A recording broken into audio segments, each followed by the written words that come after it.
welcome back. This is the Freedom Corner podcast. I'm your host, Stephen Utroska. Got here in the studio with me Representative Chris Brown. Hello. Chris, had you on a couple weeks ago. Yeah. Glad to have you back today. Got some exciting news. Of course, yesterday was the qualification deadline for people running for office, and you signed up. I did. You want to do the best you can for the future. I've got 5 children, 3 grand boys in District 1. So the vacated seat formerly held by a Democrat was open, and it just lined up well with our policies. And we're running for Public Service Commissioner in Northern District. Good. Well, fantastic. We're excited to hear that. There was certainly the rumor around the swamp here in Jackson that you may be looking at that. So me personally, I'm glad to hear that. Of course, I saw on the qualification, on the website when you qualified that it was, but I know you're kind of rolling out your announcement today. Yep. And so excited about that. Been doing some good work here in the legislature for your district, your House Representatives district in Nettleton and Amory. Yep. And I've been doing good work for 3 terms now, and looking to move on to help all of North Mississippi with something that I think is a very important role. Public Service Commission, our government kind of set up almost this monopoly around utilities, and because they've done that, and they decided at least at one point that to do that was the best way to do it for citizens, so that electric companies and water companies, power companies, or whatever, aren't fighting over each other for districts, and not everybody's asking for right of ways, not everybody's cutting through your property with gas lines and things like that. So they set this up. But then we have elected officials who oversee this as commissioners. Correct. And so that is what the Public Service Commissioner does. And it is something that affects everybody in the entire state. But certainly we have 3 different districts: North, Central, and South. And so you're running for the Northern District. Yes, there's 33 counties in it. Stretches all the way from DeSoto County all the way to Tishomingo and down to Winston and past Oktibbeha. Lee County, Monroe County. The interesting part about it is I've got a long history in Monroe County. Yeah. Oh, not Monroe County, in North Mississippi. I'm an 8th generation Mississippian. I grew up in DeSoto County. So I actually was born in Memphis and lived in Hernando and South Haven all my life till 6th grade. Yeah. 6th grade, my dad went back home to Benton-Tippah County to buy his old grandfather's gas station. So it came back up for sale, and he wanted to go back home. Yeah. So we went back home to Tippah County, where I went to Walnut High School, graduated there from 7th to 12th grade. Went from Tippah County over to Prentiss County to go to Northeast Mississippi Community College. Go Tigers. So graduated from there, or finished there, and went to Lee, Monroe County to start a business. Yeah. So I had businesses in Lowndes County, Monroe County, Pontotoc County, Alcorn County, and again have connections all the way across the district. So yeah, I'm very familiar with District 1. Yep, absolutely. And again, it's something that will affect everyone. Basically, everybody that has any kind of utilities, unless you live off the grid, then maybe they won't have to worry about you. But I think it's very important not only to have somebody in that seat that knows the process for our public utilities, but also the legislative process, because you have to work with the legislator. So you certainly have that experience. The committee that you chair now, which is Environmental Water Resources. Conservation Water Resources. Yeah, Conservation Water Resources. That ties into it as well. And we're there to try to make sure the EPA doesn't come into Mississippi and jump down our throats, right? Yeah, so, and they have a history of doing that. They do. So our goal is to continue to keep them at bay. Yep. No, absolutely. And so you'll be campaigning all the way across the Northern District, getting to meet people. And so I know they will look forward to that. Anybody that lives in the 1st District, I need your vote and support, please. Yep, absolutely. So we're certainly saddened at the Freedom Caucus that you'll be leaving as a legislative member, but certainly we'll continue to do good work and build on the work that you've done here in Jackson. The principles are the same. So we carry individual responsibility, limited government, good policies. That translates to any public service position. So look forward to jumping in and helping keep rates low, cut them if we can, and make sure that everything continues to function and the ratepayers defended. Yep, absolutely. So here in the legislature, though, to bring it back here a little bit, so we hit committee deadlines. The bills came out of committee on Tuesday. So there's A lot of about good bills died that day. a lot of bills died. So I did, of course, I have a radio show program I do every morning, and my radio show, when I podcast after it's over, I podcast it, and the name of the show was "It's a Hard Day for Conservatives." It was a hard day for conservative bills for sure. Yeah. We got some good stuff out. 1125 is a great bill. Yep. Look forward to the Senate taking it up. Those that aren't familiar, 1125 just says that you can't generally mutilate a child under Right. 18, either chemically or through surgery.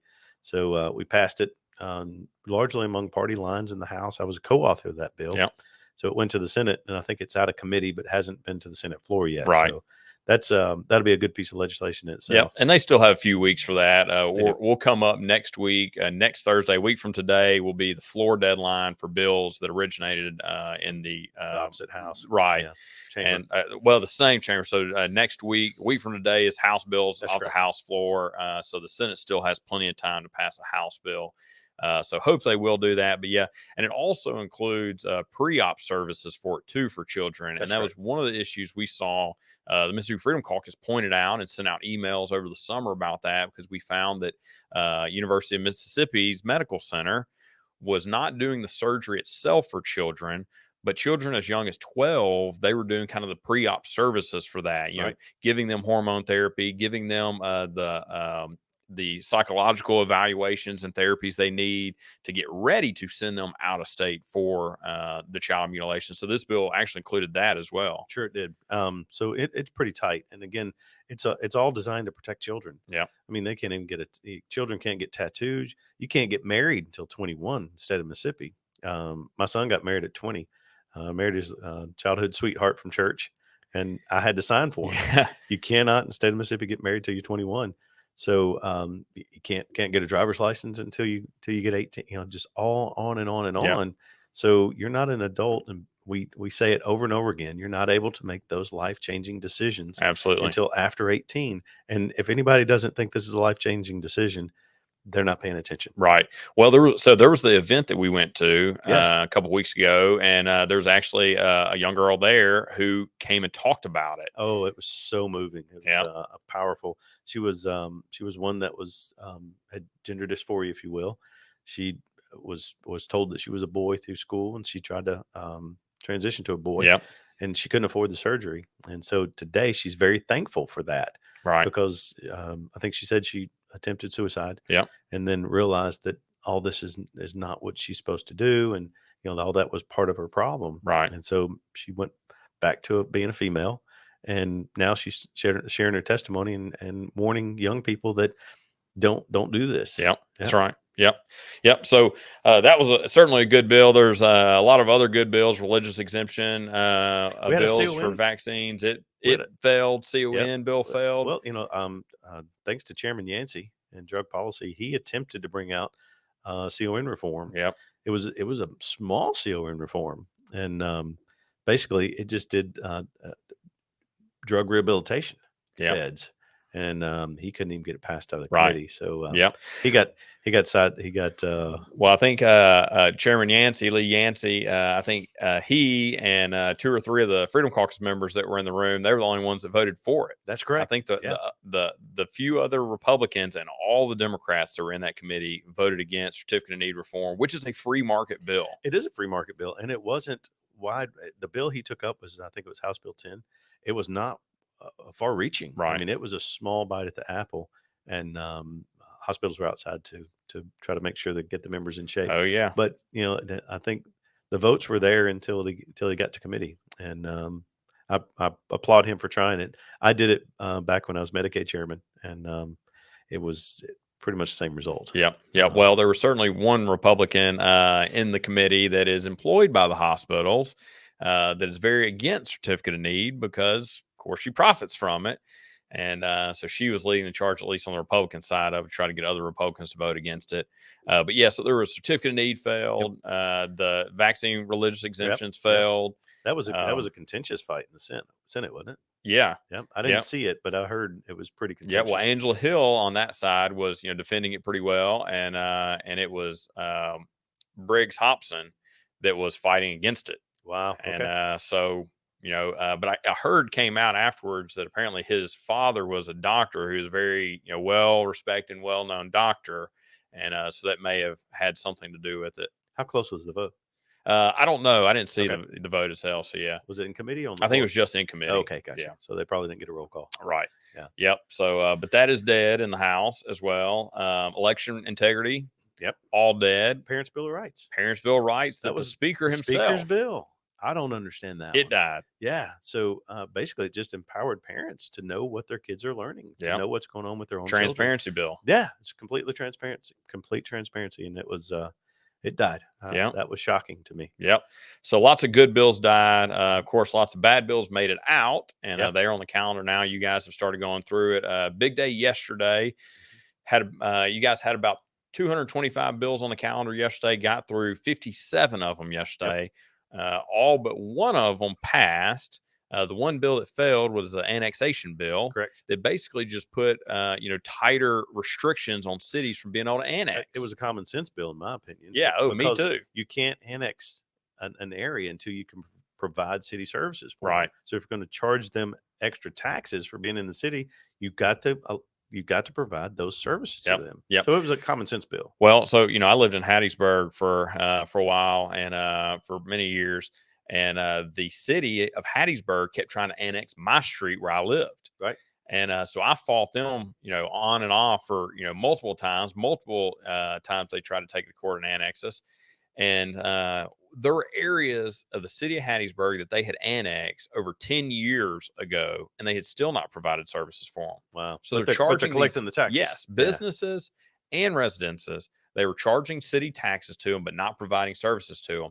And because the city of Hattiesburg, school system's not nearly as good as it is in Oak Grove in Lamar County, nobody wanted to go to the public school. So that was part of the annexation was to say, hey, if we annex you, we'll let you continue to go to Lamar County schools, though, because we know you don't want to go to city of Hattiesburg schools. Wow.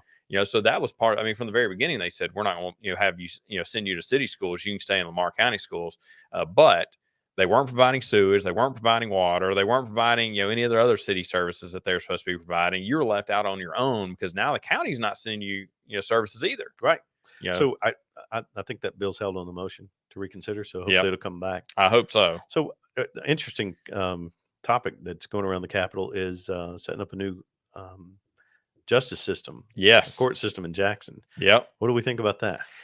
Yeah. So it's it's a tough one, right? CCID. Because it expands government. It does. But so it's an interesting topic. What the bill does is it basically takes the Capitol complex, expands that into other areas of Northeast Jackson. So for those that don't know, listening, we have a Capitol Police. And right. So we have the Capitol complex zone that those police and make sure it's safe. So we expanded that a couple of times in my tenure just to kind of try to make the Capitol area as safe as possible. But the prosecutors are the same. And so the Capitol Police will arrest a perpetrator and then put them over to the current judicial system, and they're not prosecuted. Yeah. So they get slapped on the wrist, they come right back out and commit those same crimes, which makes it very hard for law enforcement. So all that works together. So if you have a judicial system that doesn't work, how does the law enforcement work within a judicial system that doesn't work? Yep. And so that's what they're trying to fix with the what they call CCID, but also expands it into Northeast Jackson. Exactly. And so not just kind of in this Capitol complex area, it expands it, but then it sets up the judicial system so that you have judges who will oversee the district. Yep. But the judges are not elected. They are appointed by the Supreme Court. Right, by the Chief Justice of the Supreme Court. Yep. And so I know that's contentious. It was interesting that it passed out of Ways and Means. I sat on that committee. And it was interesting that some of those that were presumably against it were trying to make sure that it was expanded to the areas that they wanted to expand to. Right. So I think overall it would be a positive impact for the city of Jackson. Yeah. And for the safety of those that visit the Capitol complex. Yeah. Yeah. And which we all would need to be safe in our capitals. Yeah. And it also it has a taxing portion to it too. Right. Yep. So it increases right now. Capitol complex gets a 6% diversion. It would increase that to 9%. But then it would also give them 18, I think 0.7% of the overall diversion that the city of Jackson now gets. Right. So it put a lot of money into it, but it's increasing the area. You're basically creating a new judicial system for the area. So it does grow government. It grows the amount of money that maybe not taxing, because it's not really increasing the overall tax No, it's burden just to the diversion, citizens. It's diverting it from the city of Jackson to this new area to pay for these things. But it also is less they have to say grace over, so to speak. Right. That's right. Yeah. Yep. Absolutely. So- yeah. So their judges will see less people because anybody in the district go to the new judges. They won't have to police the area, the new area anymore, because it's the interesting, Capitol complex will. So it does grow government, but it actually makes people safer. So Yep. So are you for this or against it? Whew. I think one of the We've issues, had that discussion. Yeah, we have numerous times. Right? I would say that at least one of the things that needs to be changed with it. I haven't looked at the numbers for the taxing side of it. If the taxes that they're trying to take out of the city of Jackson, if that pays for the services and it covers everything, and it's basically, is kind of like a swap, because, Jackson's not having to police that area anymore. They're not having to provide the judicial services for it anymore. And so if the money they're taking is just to pay for those things and it's basically an even swap, I'm okay with that. My issue, I think, is the judges. Most judges at that level are elected judges, right, not appointed. I understand it's a little bit different because this is a state, basically the legislature controls, this area, the Capitol complex, but then, the policing is done by a state agency, the Department of Public Safety. So I can understand how it's a little bit different for judges, but I think I would prefer that the judges be elected by the citizens within this Capitol complex district. It is interesting, dealing with the capital city problems it is interesting because a lot of times it does expand regulation. Right. We had a couple bills in Conservation Water Resources. One was basically holding the city accountable for clean water. Yeah. So we found out, there's two restaurants here local, very popular restaurants. One's Babalu and Fondren, the other one's Barrel House. Yeah. Both of them very, very nice restaurants are closing their doors because of three things. The water's not reliable. It's not safe most of the time. The sewer system is messed up. And this is what we're talking about, law enforcement and safety. Yeah. Right. And then the hotel at the bottom of High Street, the Holiday Inn Express, it was told to me, and I'll tell it as truth because that's what's told to me as truth, that their occupancy rate is like 20%. Well, national occupancy rate for Holiday Inn Express is like 60%. Flowwood is around 60%. That Holiday Inn Express at the bottom of the Capitol Street is 20%. Well, because the perception is you can't even drink the water here in Jackson. So as a legislature, we're trying to help the citizens here. 180,000 people over or more live in this area that drink the water and rely on the sewer systems. And if it continues to fail, the economic structure of the city continues to crumble. And so it makes it tough for us to say, how do we protect the people of the state and the citizens of the city from the legislative perspective if the city won't? Right. And that's where all this stuff starts coming up. It is difficult. It is difficult. We want to keep things as local as we can. Right. But at some point, if corruption takes in, if the government, not that any government can be trusted, but certainly the city of Jackson government, you have to start taking a look at it and saying, hey, what can we do? So it's a difficult thing, especially for people that are liberty minded. That's why we've had these ongoing conversations within the caucus. But, and then you do say, okay, what about the people here? And that's kind of where we're at, is those discussions continue to be had. Yep. So I don't know that we came to full conclusions. No, I think we're looking at some amendments, some compromises that would make it better, and so I think we'll keep discussing those within amongst ourselves and figure out where we land. But didn't come up today. No, will not come up tomorrow. So it'll probably be early next week. Next week, I'm thinking. Because it's going to be a fight. It's going to be contentious. Yeah, and the chairman. Chairman Lamar is doing a good job. He knows it's not a finished product. Right. He told us in committee that he's going to continue to work on it, and the end goal is to try to make the system work. Yeah. And so you can always put a reverse repealer in it and everybody will vote for it and bring it back later. And for those that don't know, a reverse repealer just says, if the bill passes, it's not going anywhere. It's going to conference. Yeah, that's right. We'll get it to conference, and that's the most dangerous weekend of the year. Yep. That's right. In conference, anything can happen. Yep. Absolutely. Well, look, we're running out of time. Try to keep it at 20 minutes, so we're not keeping everybody's evening too late. But thanks for coming on again. Thank you for all joining us again for another Freedom Corner podcast. And if you're in District 1, North Mississippi, Chris Brown Public Service Commissioner, District 1. There you go. Yep. All right. He'll be a good one. So thanks for coming on. Thanks for watching. Chris, I'll end it how I always end this Freedom Corner podcast. There's no one else I'd rather have fighting in my corner. Thanks for coming on. Thanks, and God bless to you all. Thanks, brother.